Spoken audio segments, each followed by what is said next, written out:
Assalamualaikum warahmatullahi wabarakatuh. Anak-anak sekalian yang saya cintai, kelas 8 SMP Muhammadiyah 11. Pada kesempatan ini alhamdulillah kita bertemu kembali mata pelajaran IPA dengan materi bab cahaya. Kali ini adalah kelanjutan dari pertemuan yang lalu. Yang akan kita pelajari adalah rumus pada cermin cekung dan cembung. Ini kelanjutan daripada pelajaran yang sebelumnya. Mari kita belajar yang sungguh-sungguh, penuh perhatian dan semangat berpikir. Kita mulai. Bismillahirrahmanirrahim. Rumus yang berlaku pada cermin cekung dan cembung. Hubungan jarak benda, jarak bayangan, dan jarak fokus pada cermin cekung. Jadi cermin cekung itu yang permukaannya melengkung ke dalam, itu berlaku rumus 1/S ditambah 1/S aksen sama dengan 1/F. Ini keterangannya, bahwa S itu jarak benda ke cermin, S aksen jarak bayangan ke cermin, F jarak fokus atau titik api.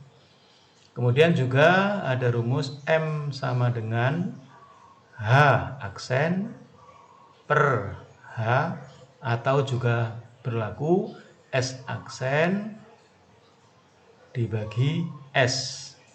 M itu adalah perbesaran bayangan. Di bayangan pada cermin cekung itu bisa diperbesar, bisa diperkecil. Kemudian H itu tinggi benda, H aksen tinggi bayangan. Ini adalah berlaku pada cermin cekung.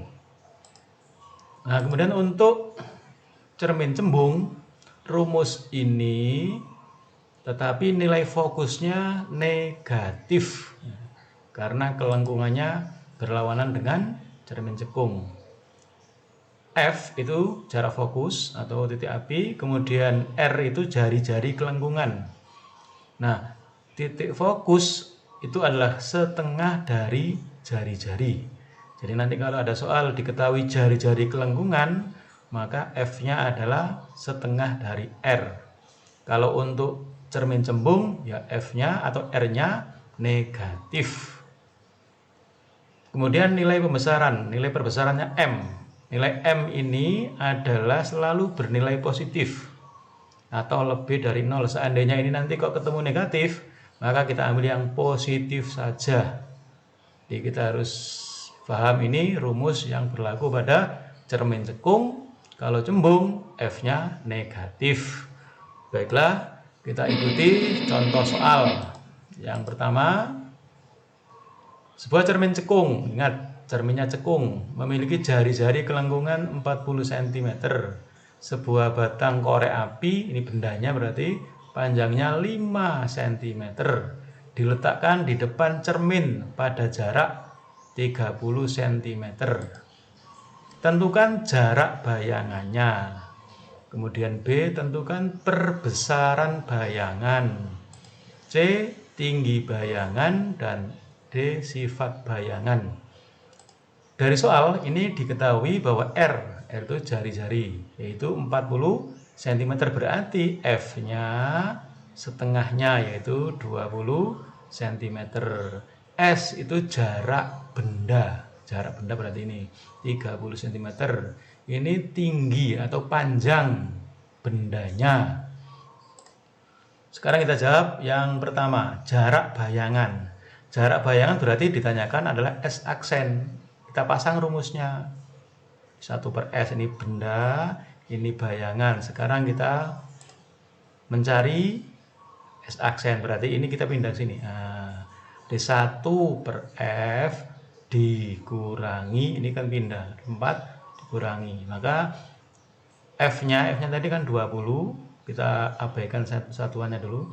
Kemudian S-nya adalah 30. Jadi 1/20 dikurangi 1/30. Dalam hal ini pengurangan bilangan pecahan penyebutnya disamakan. Dari KPK dari 2 ini, yaitu 60. Ya. Jadi 20 kali 3 kan 60.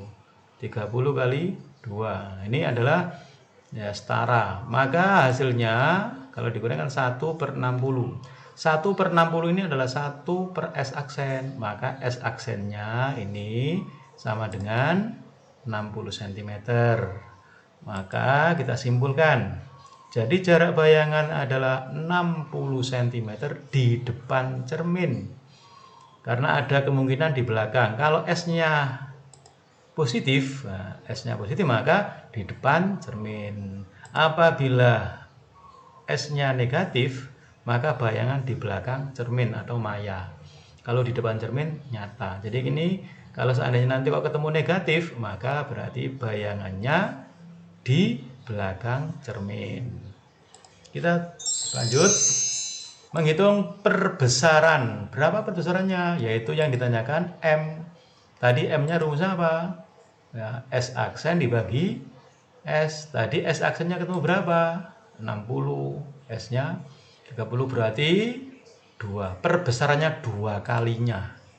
Jadi perbesaran adalah 2 kalinya dari benda. Tinggi bayangan. Nah, tinggi bayangan adalah berarti perbesaran ini dikalikan tinggi semula mula-mula. Tadi 5 diperbesar 2 kali. Maka tinggi bayangannya adalah 10 cm. Jadi tinggi bayangannya 10 cm.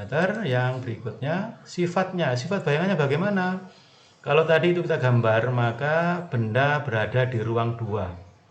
Kalau benda di ruang 2, maka sifat bayangannya adalah nyata, diperbesar, terbalik. Tadi kan jelas nyata karena di depan cermin, diperbesar karena asalnya 5 menjadi 10, menjadi diperbesar dan terbalik. Inilah jawaban dari contoh soal yang pertama. Kita ikuti contoh soal yang kedua. Sebuah cermin cekung membentuk bayangan nyata terletak pada jarak 40 cm dari cermin yang memiliki panjang jari-jari 60 cm. Pada jarak berapa benda tersebut dari cermin? Dari soal diketahui bahwa bayangannya diketahui, jarak bayangannya S aksen.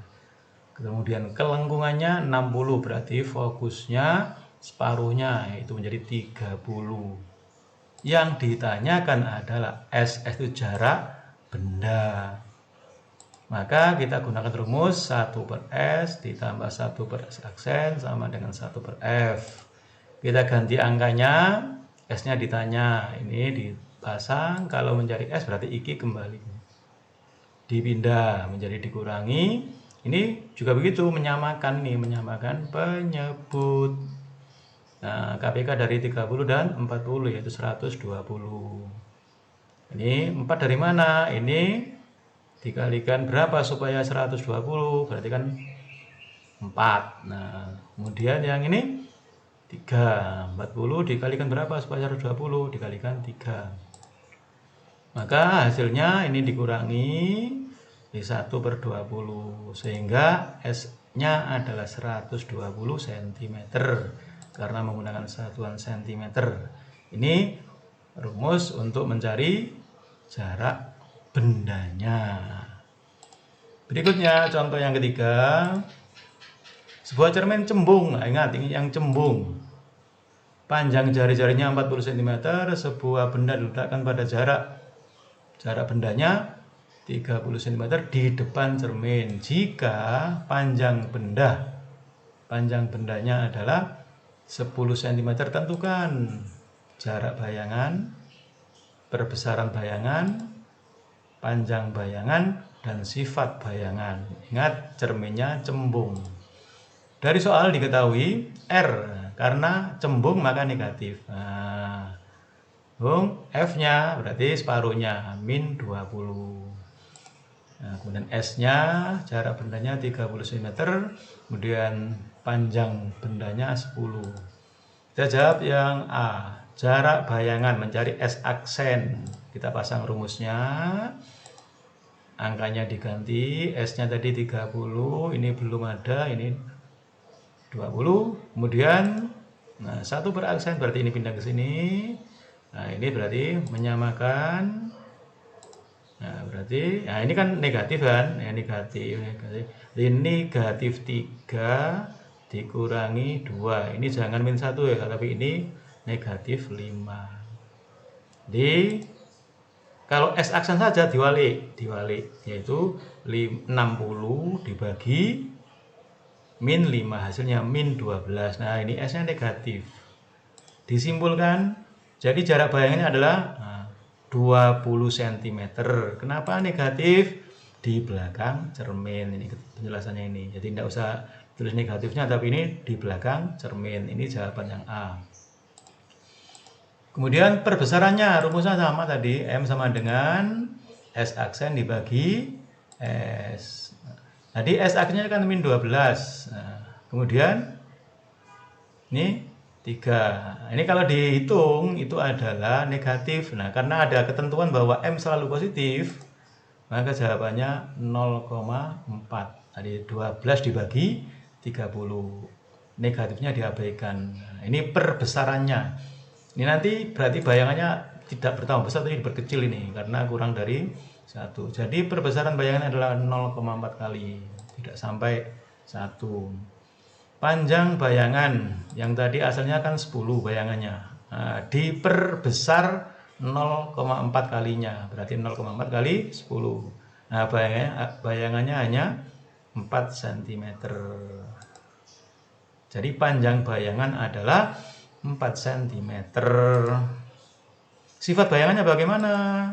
Untuk sifat bayangan pada cermin cembung itu selalu maya itu di belakang cermin, terus tegak, diperkecil. Nah, ini penjelasan dari saya.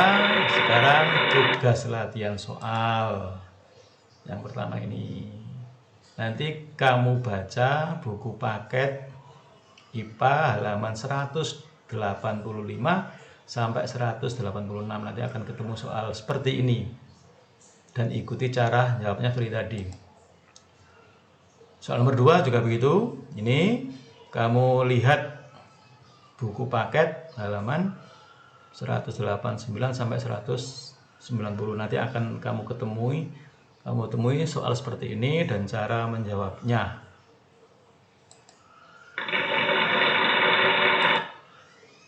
Terima kasih.